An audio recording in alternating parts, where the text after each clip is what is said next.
Assalamualaikum warahmatullahi wabarakatuh. Salam sejahtera bagi kita semua. Yang kami hormati Bapak Menko Polhukam, ada Irjen Kemenkumham di sini, ada Pak Dirjen Central Authority kita, ada dari Dirjen HAM dari Kejaksaan, dari Menko Polhukam juga, dari BIN, tentunya dari Bareskrim. Ya, tim kami yang berangkat ke sana cukup lengkap, termasuk dari Kemenlu. Ya, jadi adik-adik semua, teman-teman, ini adalah proses pencarian panjang yang kita lakukan untuk menunjukkan bahwa negara kita adalah negara hukum. Kita mencoba sebaik mungkin. Perjalanannya ini memang agak tertutup. Ya, beliau sudah ditangkap 16 Juli 2019 di Bandara Internasional Nikola Tesla Beograd berdasarkan red notice. Sebelumnya, seperti juga barangkali adik-adik tahu, setelah melarikan diri ke Singapura, kemudian lari ke Belanda, ya, kita sudah melakukan upaya-upaya hukum juga untuk meminta agar yang bersangkutan diekstradisi dari Belanda 2 kali. Tapi pemerintah Belanda menolak dengan alasan kita belum mempunyai perjanjian ekstradisi dengan Belanda. Nah, pada waktu beliau ke Beograd 1 tahun yang lalu, ya, almost 1 year ago, ya, beliau tertangkap, ya, karena red notice Interpol dengan nomor kontrol A13611/12 2003, tanggal 20 Desember 2003, red notice-nya. Ya. Nah,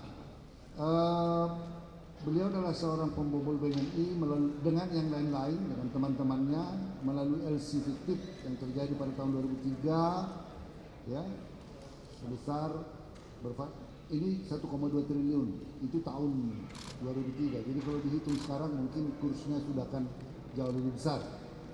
Tersangka yang lain 10 orang telah dijatuhi pidana dan sedang menjalani hukuman. Nah, pasca tertangkapnya kita terus merespons setelah pemberitahuan dari pemerintah Serbia, Interpol Serbia, ya, Dirjen AHU beliau, ya, tahun lalu langsung mengirimkan surat permintaan ekstradisi tanggal 31 Juli 2019 tahun lalu. Jadi tertangkap tanggal 16 Juli, kita terus langsung menindaklanjuti dengan surat 31 Juli 2019. Kemudian kita susul lagi dengan surat tanggal 3 September 2019, yaitu permintaan percepatan proses ekstradisi yang disampaikan melalui surat AHU, nanti barangkali bisa dibagikan, ya, nomor-nomornya, tanggal 3 September 2019.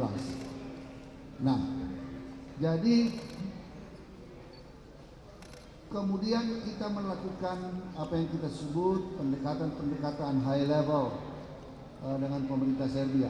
Tim tadi ikut serta sebelumnya ke sana, staf dari Kemenkumham, dari Dirjen AHU, dari Kadif Hub Binter, ya, sebagai Interpolnya kita, terus melakukan upaya pendekatan, dan terakhir setelah ada negosiasi, saya sendiri saya melaporkan kepada Presiden melalui Pak Mensesnek bahwa diperlukan langkah-langkah high diplomacy. Karena kalau kita lewat tanggal 16, mereka akan masa penahanannya akan berakhir dan mau tidak mau harus dilepaskan. Selama proses ini ada negara dari Eropa juga yang mencoba melakukan diplomasi untuk agar beliau tidak diekstradisi ke Indonesia.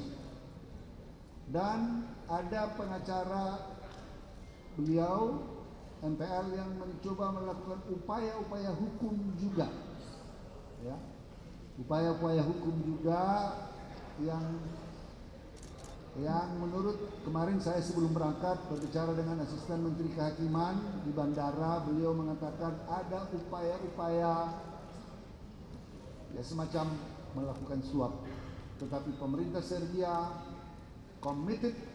Ya, saya bertemu dengan Menteri Kehakiman yang diwakili oleh Wakil Menteri Kehakiman karena Menteri Kehakiman sedang cuti melahirkan.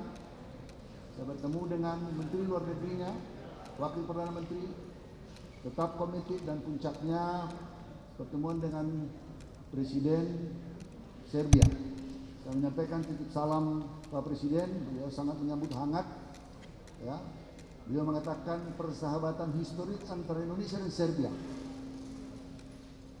akan tetap kita pelihara dan tingkatkan, tidak hanya dalam bidang politik, bidang hukum, ekonomi, dan budaya.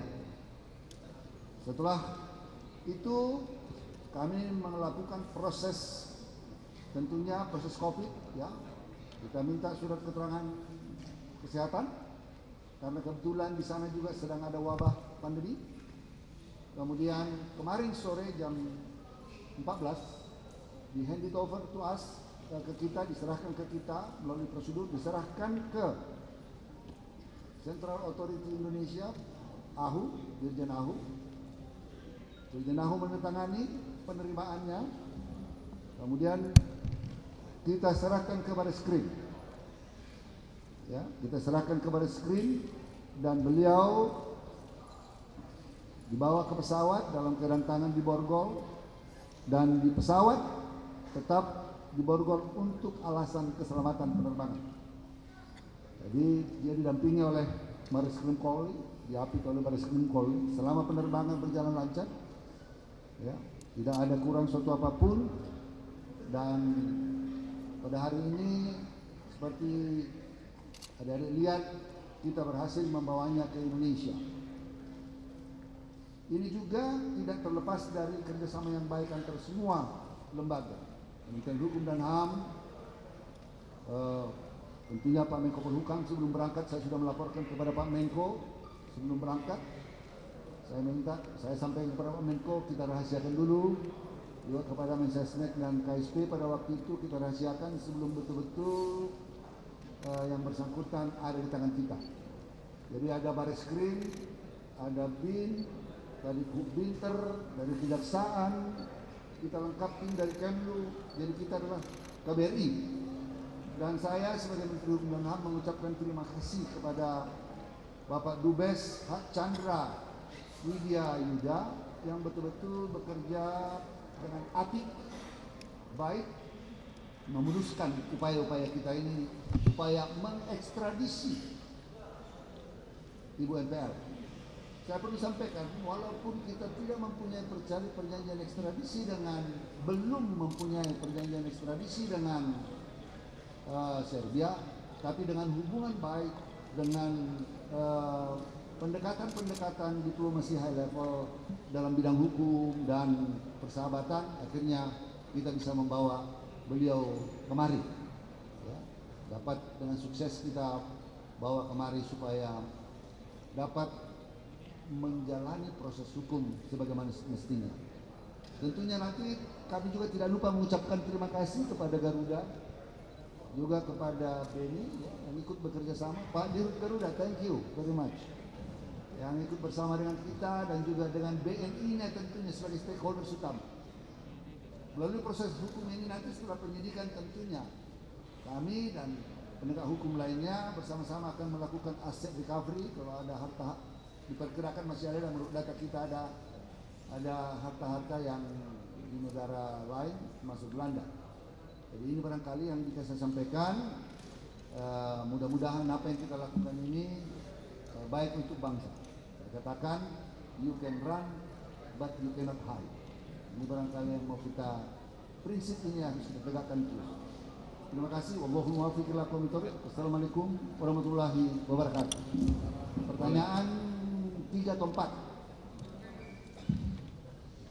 Baik, mohon izin Bapak Menko Polhukam, Bapak Menteri Hukum dan HAM, pimpinan tinggi media, dan seluruh yang hadir dalam konferensi pers. Mohon izin kami dari Biro Humas Hukum dan Kerjasama untuk memandu sesi pertanyaan yang akan kita terima dari para rekan-rekan media, Bapak Menteri Hukum dan HAM. Baik, teman-teman rekan media semuanya, kami berharap pertanyaan yang diajukan adalah sebagaimana yang disampaikan oleh Bapak Menteri Hukum dan HAM. Kita fokus pada sukses Menkumham ekstradisi Maria Pauline Lumowa, tersangka pembobol BNI 1,7 triliun dari Serbia ke Indonesia. Kami persilakan teman-teman pers, tetapi dengan catatan menyebut nama dan dari media mana dan langsung pada pertanyaan. Silakan. Kami mulai dari tengah kacamata. Silakan. Silakan Mike.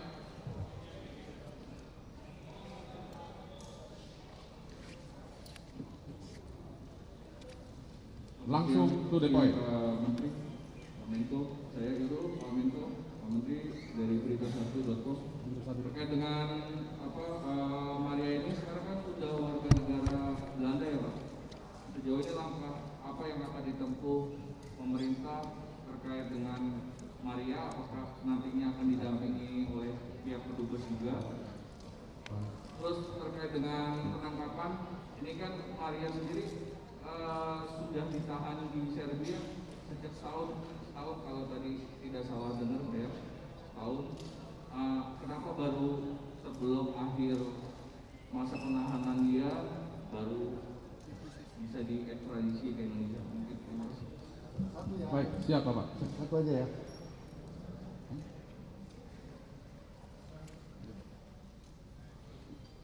Baik, jadi sebagai warga negara asing, tentu kedubesnya dalam rangka perlindungan warga negara, Konvensi Wina, ya, tentu akan kita beri akses kekonsuleran kepada beliau untuk melalui kedubesnya menunjuk lawyer, menunjuk penasihat hukum beliau. Tadi juga beliau sampaikan ketika Pak Menko menanyakan apakah sudah ada penasihat hukum, beliau menjawab, saya akan nanti berhubungan dengan kedubes, ya. Maka sebagai negara hukum tentunya kita akan mematuhi standar-standar prosedur hukum yang berlaku. Ya, beliau berhak didampingi oleh pengacara dan tentunya negara di mana beliau menjadi warga negara akan melakukan perlindungan atau pendampingan bagi warga negara mereka. Kenapa baru sekarang? Ini memerlukan proses panjang. Saya katakan tadi karena dia warga negara, tentunya juga ada lobby-lobby, bukan hanya kita yang melobi. Ya, tentu ada negara lain juga yang melakukan lobby-lobby. Menurut penjelasan dari Pak Dubes, betul-betul ada juga upaya yang intens dari ya salah satu negara untuk melobi, ya, supaya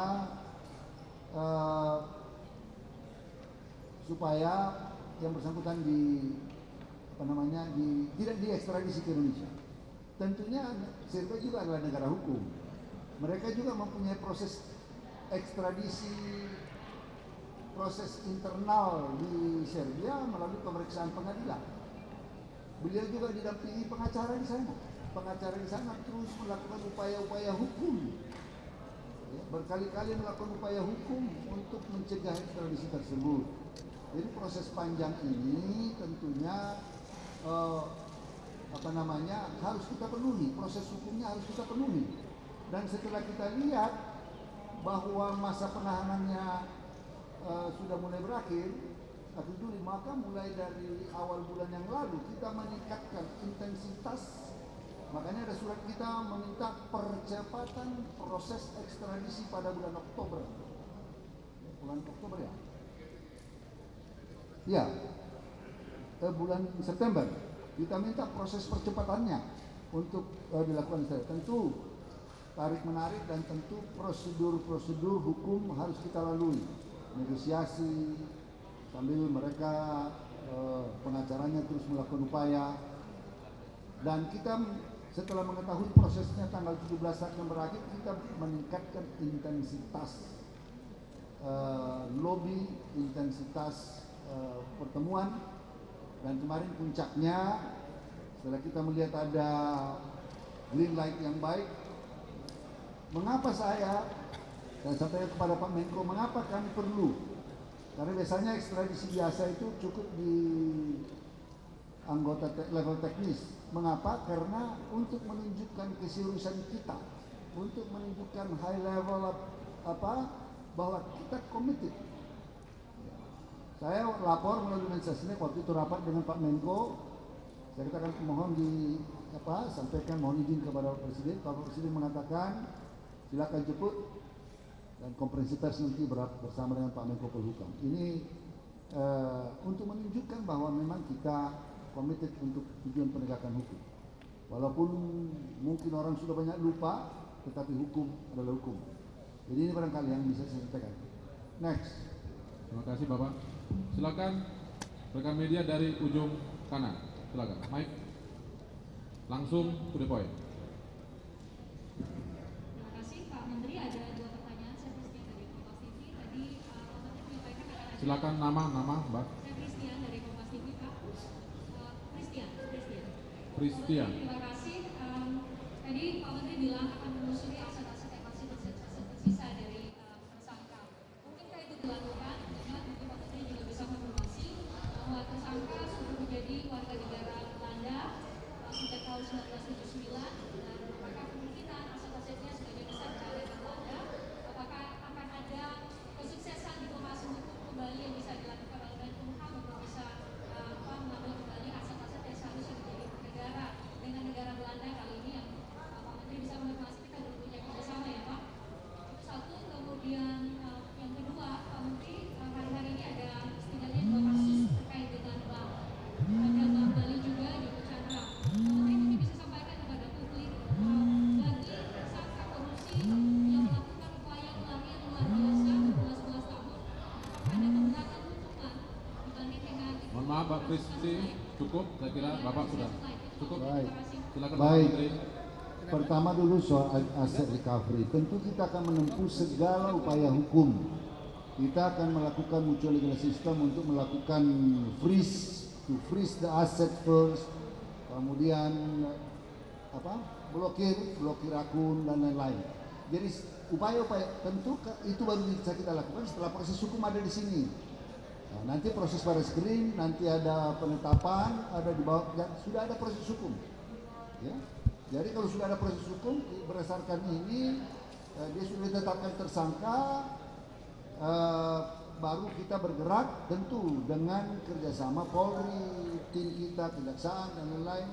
Ya, karena kita adalah tim, kita akan terus mengejar tersebut. Dan ada banyak hal yang sudah kita lakukan, misalnya tentang Bank Century yang kita lakukan sampai di Hong Kong dan di Jersey, ya kita lakukan itu. Ya upaya-upaya ini, tetapi perlu saya sampaikan itu tidak seperti makan cabai langsung besok dapat gitu. Kan ini adalah proses. Tetapi kita harus tidak boleh berhenti. Ya, ini juga menjadi pelajaran. Ya. Tentang Joko Chandra tentunya sekarang Pak Kejaksaan sedang memburu, kita bekerja sama. Ya, kita bekerja sama dalam soal kemarin ada informasi masuk di Indonesia. Ya, kita cek data perlintasan sama sekali tidak ada. Jadi ini bagaimana cara dia datang, apakah dia yang sebenarnya datang, itu biarlah menjadi penelitian selanjutnya. Tetapi kita akan tetap melakukan upaya-upaya hukum. Dulu waktu di PNG tentunya karena warga negara sana tidak kita lakukan, tidak ada mendapat green light, ya kita tidak bisa paksa kalau di negara orang. Kita harus melakukan pendekatan hukum untuk sampai di sana. Saya kira itu urusan pengadilan.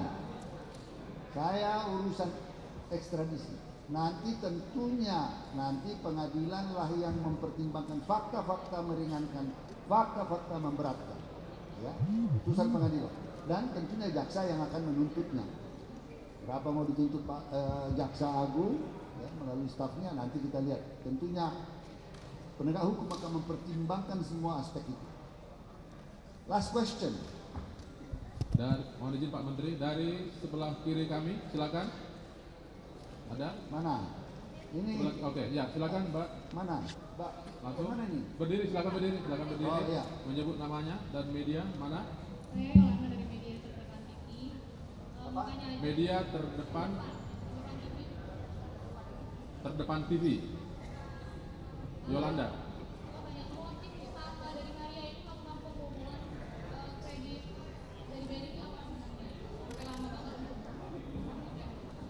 Nah, kalau motifnya biar aja nanti, yang pasti mau memperkaya diri sendiri itu sudah pasti. Baik, TV One, karena kamu merah itu jadi nampak. Selamat siang Pak. Itu tadi yang beredar di teman-teman media adalah jumlahnya adalah jumlah yang pembobolan itu kan 1,7 triliun.